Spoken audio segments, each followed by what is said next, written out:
तो जोशीमठ में प्रशासन का दस्ता लगातार सक्रिय है। आज बुलडोजर की कार्रवाई होनी है। 10 तस्वीरें आपके सामने हैं जिसमें जिन लोगों का आशियाना दरक रहा है, जिन पर अब लाल निशान लग चुका है, उन पर आज बुलडोजर चलने की बारी है। ऐसे लोगों में अशांति है, धरना प्रदर्शन कर रहे हैं लोग और गुहार लगाई जा रही है कि उचित मुआवजा और विस्थापन की व्यवस्था की जाए। तो ऑपरेशन का विरोध कर रहे हैं लोग। जोशीमठ में प्रशासन बुलडोजर का दस्ता लेकर तैयार है, लेकिन 723 घरों को गिराने के ऑपरेशन में आगे जोशीमठ की जनता अब खड़ी हो गई है। जोशीमठ के लोग अड़ गए हैं, अपना हक मांग रहे हैं और ये कह रहे हैं कि मुआवजा दो, नए घर की गारंटी दो, तभी आशियाने पर हाथ लगाने देंगे। प्रशासन परेशान है, स्थानीय लोगों को समझाने बुझाने में लगा है। डीएम ने स्थानीय लोगों के साथ बैठक की है, यह भी तय किया कि बुलडोजर का इस्तेमाल नहीं किया जाएगा, भारी मशीन का इस्तेमाल नहीं किया जाएगा, हथौड़े और ड्रिलर जैसी हल्की मशीनों का इस्तेमाल ही होगा इन होटल्स को गिराने के लिए। लेकिन स्थानीय लोग अब एक साथ जुटते हुए विरोध प्रदर्शन इस बात को लेकर कि हमारा घर तो गिर जाएगा, लेकिन हम जाएंगे कहां, कोई गारंटी होना चाहिए, कोई मुआवजा हमें दिया जाना चाहिए। और इन्हीं मांगों को लेकर अब प्रदर्शन कर रहे हैं लोग। मुआवजे के बिना घर तोड़ने की इजाजत स्थानीय लोग अपनी तरफ से नहीं देना चाहते।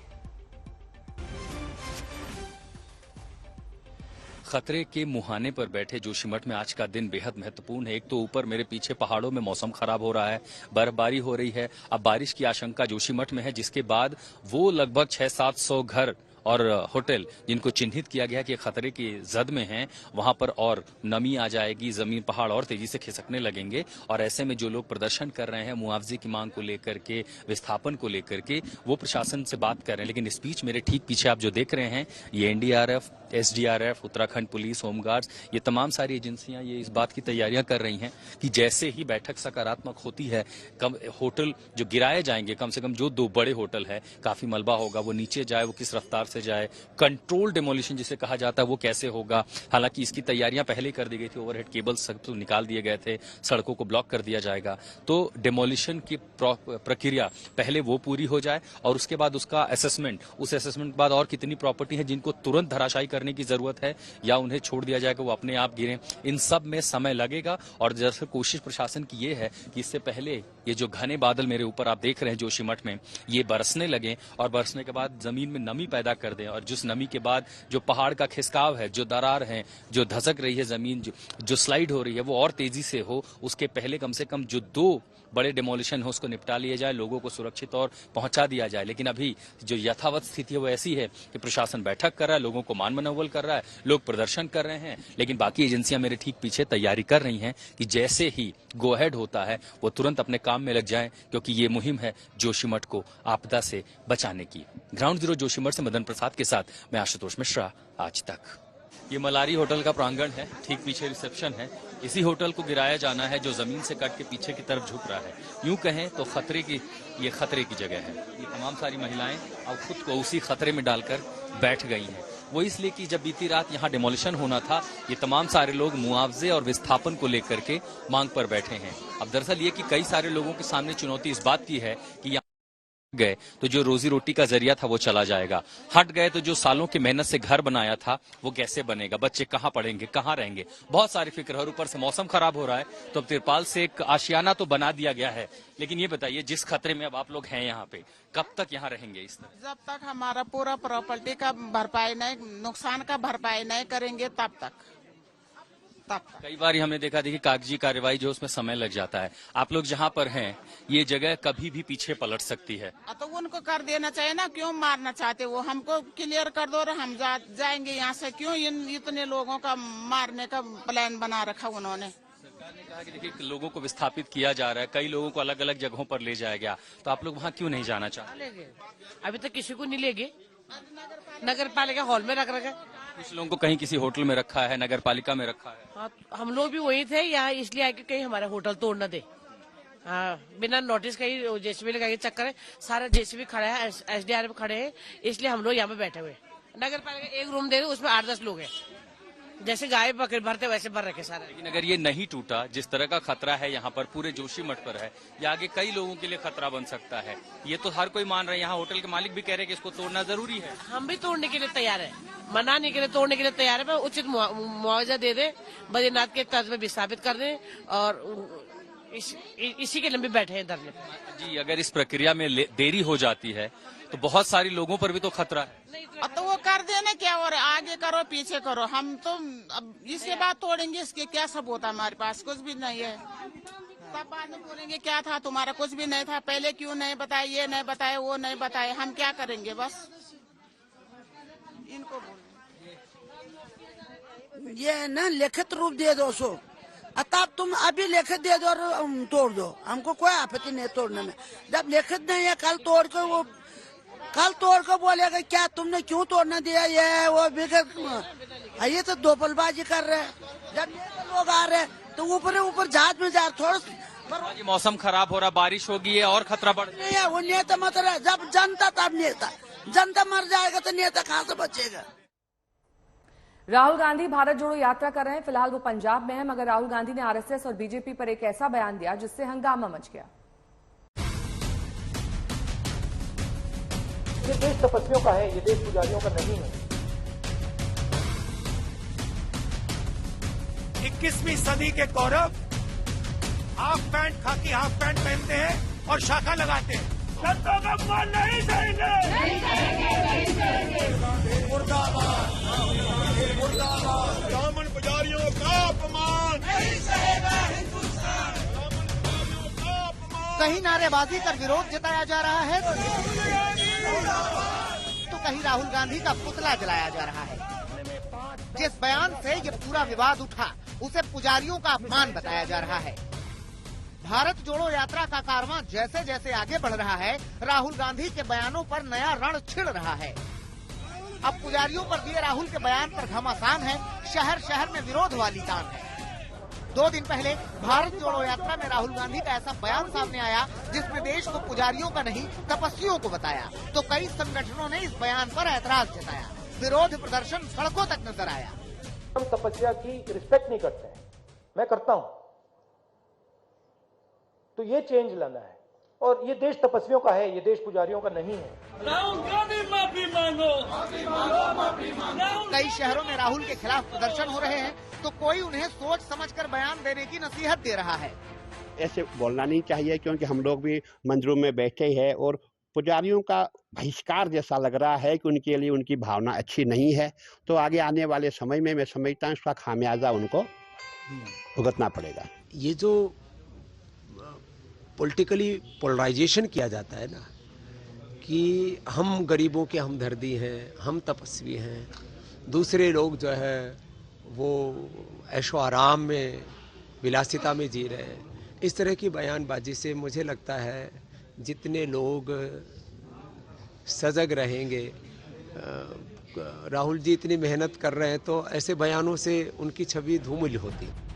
एक बयान को लेकर अभी संग्राम छिड़ा ही हुआ था कि राहुल ने एक बार फिर से आरएसएस बीजेपी को निशाने पर लिया। आरएसएस बीजेपी को कौरवों जैसा बता दिया। कौरव कौन थे भैया? कौरव के हाथ में, कौरवों के हाथ में 21वीं सदी के कौरव बता देता हूं। 21वीं सदी के कौरव हाफ पैंट खाकी हाफ पैंट पहनते हैं, हाथ में लाठी लिए होते हैं और शाखा लगाते हैं। जवाब में बीजेपी राहुल गांधी की समझ पर सवाल उठा रही है, ऐसे बयानों को शर्मनाक बता रही है। आरएसएस को जाने बिना उस पर किसी भी प्रकार की टिप्पणी करना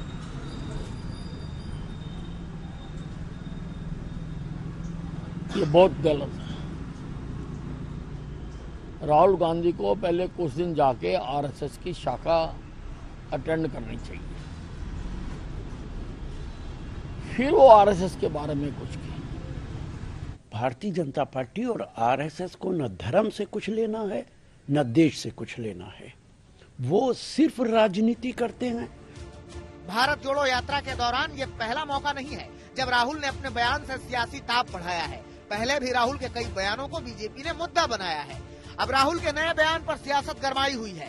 बीजेपी के साथ साथ धर्मगुरुओं ने भी राहुल गांधी के खिलाफ मोर्चा खोल दिया है। राहुल के बयान के विरोध में हल्ला बोल दिया है। अमृतसर से सुप्रिया भारद्वाज के साथ आज तक ब्यूरो। अब एक बार फिर से बात जोशीमठ की। जोशीमठ में अब एक्शन की तैयारी है। बुलडोजर तैयार है। सबसे पहले वहां खतरे की जद में आए 2 होटल्स को तोड़ने के लिए तमाम टीमें मुस्तैद हैं। वहीं सरकार के इस एक्शन के खिलाफ लोगों में गुस्सा है। बीती रात धरने पर ये लोग बैठे, सरकार से सवाल पूछा कि मुआवजे पर क्यों नहीं बात की जा रही है, विस्थापन को लेकर सरकार की क्या योजना है।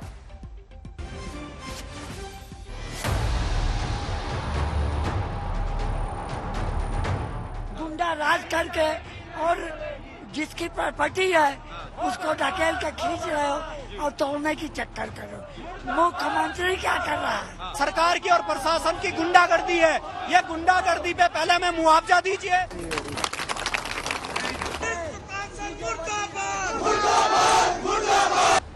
जोशीमठ में बुलडोजर एक्शन में है। जिस होटल में दरार है वो बुलडोजर का पहला टारगेट है। खतरे के निशान तो पहले ही लग गए थे, शहर की बिजली भी काट दी गई थी। दरार वाली इमारतों को तोड़ने का दस्ता भी पहुंचा और तमाम इंतजाम तेज कर दिए। लेकिन सरकार की इन्हीं तैयारियों पर जोशीमठ का गुस्सा फूटा है। बुलडोजर एक्शन से पहले लोगों का जबरदस्त विरोध शुरू हो गया। ध्वस्त करने पहुंची टीम ने एक दिन पहले होटल और आसपास के इलाके को खाली कराया तो स्थानीय लोगों का धैर्य टूट गया।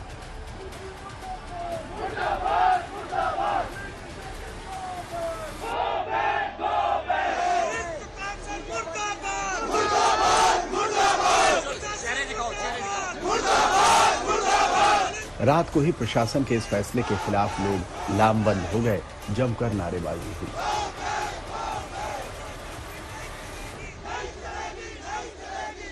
जोशीमठ के लोगों का आरोप है कि प्रशासन ने उन्हें ना तो तोड़ने की नोटिस दी, ना ही पहले कोई जानकारी दी और ना ही मुआवजे की कोई ठोस बात की। प्रशासन हमसे पहले बात करता है कि हम आपका होटल तब तक, आपकी घर जमीन तब तक नहीं तोड़ेंगे जब तक आपका पूर्ण मुआवजे की बात नहीं करेंगे।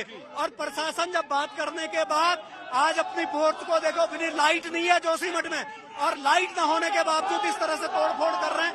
ये सरकार की और प्रशासन की गुंडागर्दी है। ये गुंडागर्दी पे पहले हमें मुआवजा दीजिए, बद्रीनाथ के तर्ज पे हमारा पुनर्वास कीजिए, उसके बाद आप तोड़िए, कोई बात नहीं। अगर इसका नुकसान होता तो आप तोड़िए। हंगामा नारेबाजी के बीच महिलाओं का धरना भी शुरू हो गया। उनकी मांग है कि पहले उचित मुआवजे को लेकर सरकार उनसे बात करे। क्या करे बेटा, सरकार तो सुन नहीं रही हमारी। हम बैठे नहीं तो क्या करे, हमारी मांगे पूरी कर दे वो, हम उड़ जाएंगे। लेकिन आज पूरे दिन अधिकारियों से आप लोगों की बातचीत होती रही, किस बात से नाराज है? जो बात उन्होंने कही उसमें हम सहमत नहीं है, इसलिए मैं अपने होटल नहीं तोड़ने दे रही। बस मैं मर जाऊंगी यही, बस वही बात है। होटल मालिक ठाकुर सिंह राणा भी उन्हीं में से एक हैं। उनका गुस्सा व्यवस्था पर फूटा है। मेरे साथ ऐसी ज्यादती की जा रही है, लेकिन मैं सिर्फ अपने लिए यहाँ पे नहीं बैठा हूँ। मेरा तो अपना हो जाएगा, कोई बात नहीं, मैं चले जाऊँ। मेरा तो बेटा फ्रांस में रहता, मैं निकल जाऊंगा। लेकिन मैं इसलिए बैठा हूँ कि मेरे जो इस जोशीमठ के लोग हैं, जितने प्रभावित लोग हैं, आज मैंने मैदान छोड़ के चले गया। जो आज मेरे साथ करेंगे, कल लोग, ये लोग सरकार जो है कि सबके साथ करेगी, शासन प्रशासन। इसलिए मैं चाहता हूँ कि मैं तो बैठा हूँ यहाँ, मेरे बैठने से यह है कि अगर सरकार को फर्क पड़ता तो शायद मेरे ख्याल से मेरे जोशीमठ के और अन्य प्रभावित लोगों को भी फायदा मिलेगा, इसलिए मैं यहाँ बैठा हूँ। जो आपदा आई है उससे जोशीमठ गम में है, गुस्से में है। दुख है कि पहाड़ दरक रहे हैं और उनकी आंखों के सामने बनी बनाई दुनिया उजड़ रही है। जोशीमठ के लोगों का गुस्सा प्रशासन पर है, सरकार पर है और नीति नियंताओं पर है।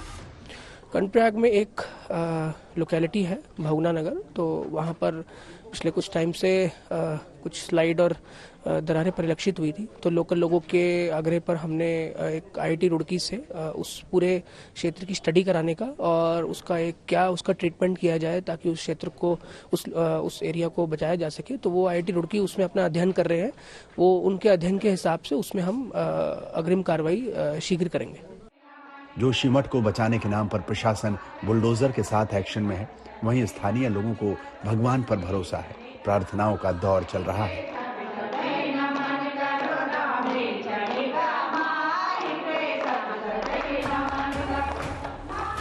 ये संकट पीड़ा देने वाला है, अस्तित्व पर खतरा मंडराया है तो सरकार जागी है। अब तक 700 से ज्यादा घरों में दरार आ चुकी है। जोशीमठ के ऐतिहासिक मंदिरों में भी दरारें हैं। इमारतों में क्रैक आने के बाद से अब तक 130 से ज्यादा परिवारों को प्रशासन ने राहत कैंपों में भेजा है। वहां अब तक 344 राहत कैंप बनाए गए हैं। कोशिश है कि किसी तरह कुदरत के कहर से जोशीमठ को बचाया जाए। जो खतरा बरसों पुराना है उस पर सरकार अब गंभीर हुई है। जो लापरवाही लगातार होती आई है उसे अब तक अनदेखा किया जा रहा है। उसी बेहिसाब संकट से जोशीमठ को बचाने के लिए एक्शन प्लान तैयार किया गया है। पूरे शहर को 9 जोन में बांटा गया है। इनमें 3 कैटेगरी अत्यंत खतरनाक, खतरनाक और सामान्य श्रेणी में उन्हें रखा गया है। सभी 9 जोन में एसडीआरएफ, पुलिस और प्रशासन की टीमें तैनात की गई हैं। एनडीआरएफ की टीमें भी अलर्ट पर हैं। हेलीकॉप्टर भी तैयार रखे गए हैं। जोशीमठ के गम और गुस्से के बीच कई सवाल हैं, जिसका जवाब तलाशना बेहद जरूरी है। सवाल लापरवाही के हैं।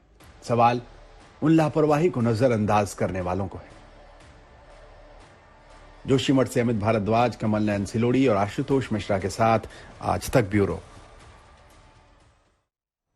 पिछले कुछ दिनों से कड़ाके की ठंड से लोग परेशान हैं। मौसम विभाग के अनुसार उत्तर पश्चिम भारत में अगले 4 दिनों तक सर्द हवाएं चलने की संभावना है। ऐसा ही हाल पंजाब, हरियाणा, यूपी, बिहार और मध्य प्रदेश में भी है।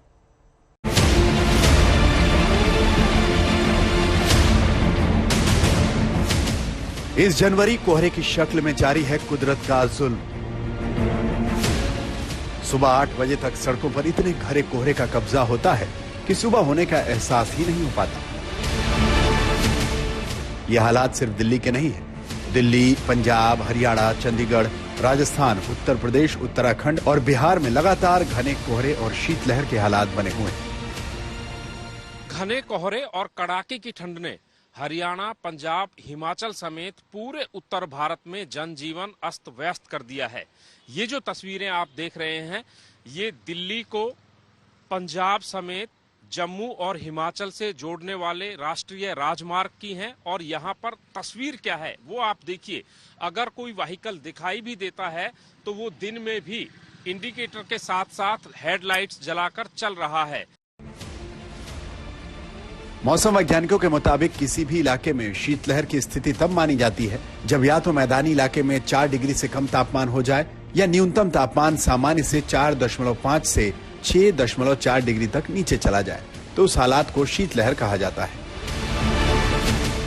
और दिल्ली समेत देश के मैदानी इलाकों में लगातार न्यूनतम तापमान सामान्य तापमान से नीचे चल रहा है। कम तापमान के साथ साथ कोहरे की हालत यह है कि हरियाणा और पंजाब में सुबह सुबह कई हिस्सों में 0 विजिबिलिटी हो रही है। लेकिन अब मुसीबत की बात यह है कि आने वाले 1-2 दिन में दिल्ली से लेकर पंजाब, हरियाणा के इलाकों में हल्की बारिश होने की आशंका बढ़ती जा रही है।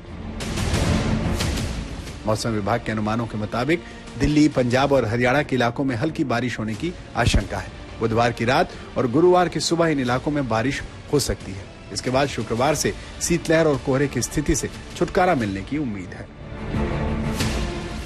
इसके साथ ही 11 से 13 जनवरी के बीच हिमाचल के 7 जिलों में बर्फबारी का भी अनुमान जताया जा रहा है। उत्तर भारत में कड़ाके की सर्दी पड़ रही है। चंडीगढ़ सहित पंजाब, हरियाणा, हिमाचल में भी लोग सर्दी से ठिठुर रहे हैं। इस वक्त हम लोग चंडीगढ़ की सुखना लेक पर मौजूद हैं। देख सकते हैं किस तरह से घने कोहरे ने और सर्दी ने आम जनजीवन को प्रभावित किया है। सामान्य दिनों में इस क्षेत्र में बहुत लोग चहलकदमी या मॉर्निंग वॉक के लिए निकलते हैं, लेकिन घने कोहरे की वजह से बहुत कम लोग सड़कों पर दिखाई दे रहे हैं। जहां तक भी हमारी नजर जा रही है, हमें सिर्फ घना कोहरा दिखाई दे रहा है। मौसम विभाग के पूर्वानुमान के मुताबिक अगले कई दिनों तक इसी तरह से कोहरा लोगों को और आम जनजीवन को प्रभावित करता रहेगा। इस सर्दी में आने वाले दिनों में बारिश भले कोहरे और शीतलहर से छुटकारा दिला दे, लेकिन बिहार और उत्तर प्रदेश में बारिश का अनुमान नहीं है। उत्तर प्रदेश में तो घने कोहरे के कारण हर रोज कई सड़क हादसे हो रहे हैं। फिरोजाबाद जैसे इलाकों में सुबह सुबह 20 फीट की दूरी पर भी कुछ देखना संभव नहीं हो पा रहा। कोहरे में सड़क पर वाहन चलाना खतरनाक होता जा रहा है। साथ ही अगर कोहरा जल्द नहीं छटा तो आलू की फसल को भी नुकसान पहुंचने की आशंका है। उधर बिहार में भी हालात कुछ ऐसे ही हैं।